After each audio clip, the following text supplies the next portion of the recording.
Tagxedo is a program on the internet that's used to create word clouds that are kind of fun and for the students to try out. So once you get to the site, you need to load your words. You can click on this load button and this load menu comes up. You could enter the address of a website and it would analyze the website and take the most commonly used words and create a word cloud, but we're going to use it for entering text. So the students could actually enter text right here. I like to have my students actually go to Microsoft Word and create a list so that they can have a little bit of spell checking happening before they put it in Tagxedo. So I've done some 6 words here, and 3 are spelt wrong according to Microsoft Word, but I look at them and I know that that is how you spell YouTube, so I'm fine with that. If I want to keep words together, like if the students were doing their favorite things and they want ice cream, you need to use this little fancy curved dash, which I don't know the name of, and that's found beside the 1 to the left of the number 1 just by pressing Shift. So I'm going to highlight this list, right-click Copy or Control-C or Edit Copy. I'll go back here. I'm not seeing my load menu, and if I just move my mouse up to where it is, it'll appear again. And I'm going to paste. It won't work to right-click paste. It says down here you need to Control-V to paste. And there's my list of words, and I'm going to submit them. And you'll see the little green line going. And I'm just going to close that menu. So now my words are in this word cloud. I'm not really loving the shape there, so I can click on the arrow here, and I can pick any shape I wish. So I can make a little heart here and watch you get that green line. If you click the word shape, what it does is puts like a gray shadow, and I'm gonna get rid of that. I don't want that, so just click it again.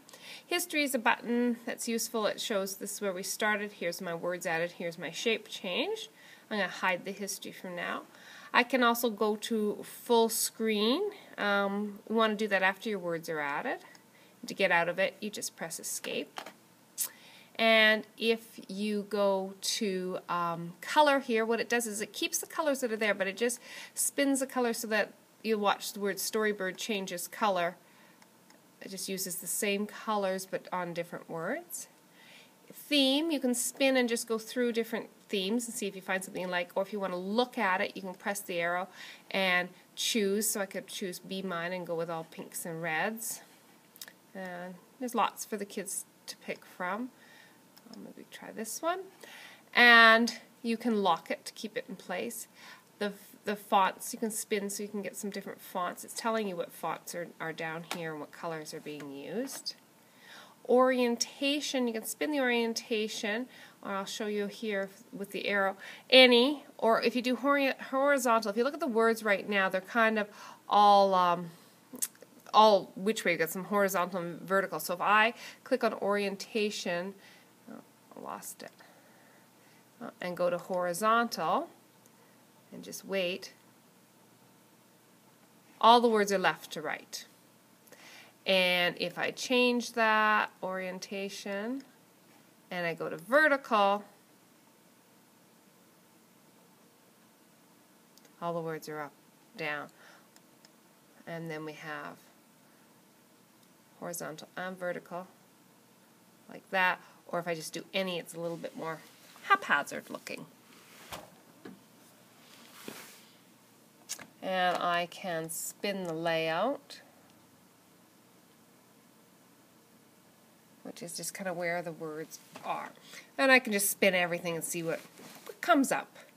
In the word layout options, that gets quite complicated, and I wouldn't really recommend that at this point you take your students there. You might want to do that if you have an older class later on. I'm going to then go to share or to print this, so I'm going to click on here.